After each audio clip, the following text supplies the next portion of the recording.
Now we come to the next model, that is TCP IP model. This TCP IP stands for Transmission Control Protocol and Internet Protocol. It is the foundational protocol suite for the internet and most modern networks. Basically it is designed for the internet.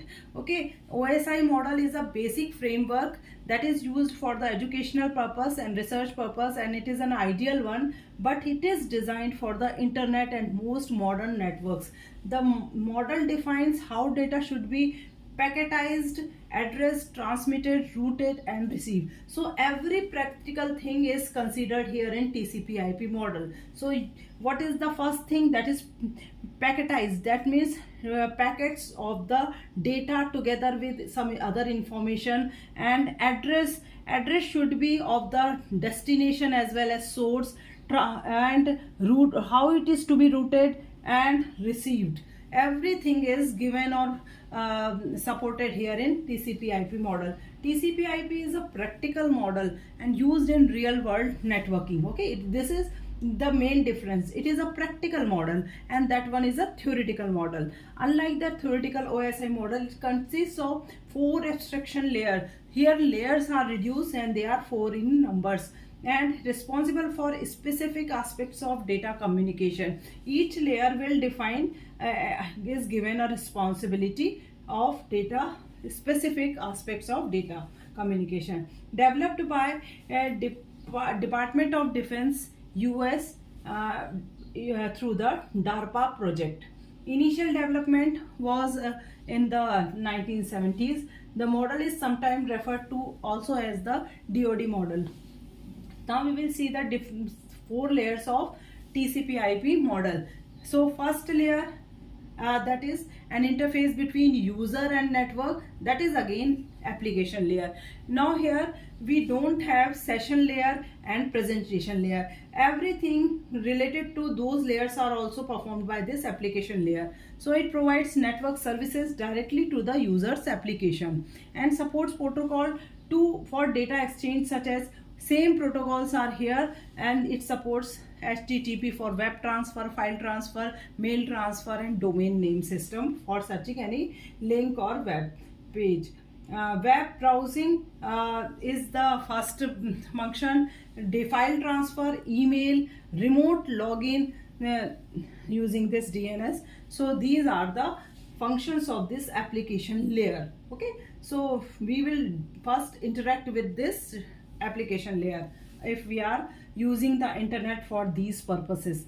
Transport layer is the next layer that again here provides reliable or unreliable delivery of data. Okay, if UDP is using, if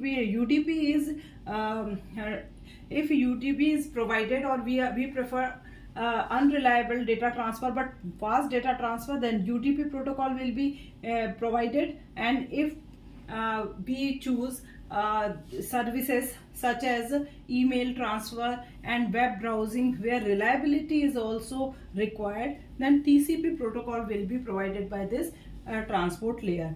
And other responsibility are flow control, error handling, segmentation is main thing, as packetization is the responsibility of network layer. Segmentation is the this function of this transport layer, and reassembly of that. So TCP and UDP are the part of this, protocols are part of this transport layer, and this is connection oriented and this is connectionless. It is faster one, it is unreliable. So you have to remember these 3 things. But first, it is connection oriented and it is reliable also, and it is slower as compared to UDP. Internet layer, actually it is not there. This is the first, second years. This network layer is now internet layer. Yes, the third layer is internet layer, and it determines the best path for data to travel across the network. Same function as we have seen in OSI model: logical addressing, routing and packet forwarding. Another thing, that is packet forwarding. An IP protocol, ICMP, IRP, all the protocols that are related with the best routing and allocation of the IP address to every node. Network access layer, this is the last layer, which is here the combination of the two layers, that is data link layer and physical layer. Okay, they are combined here and they form network access layer in TCP IP model. Handles the physical transmission of data over network hardware. Again, it is related with physical transmission of bits over the cables.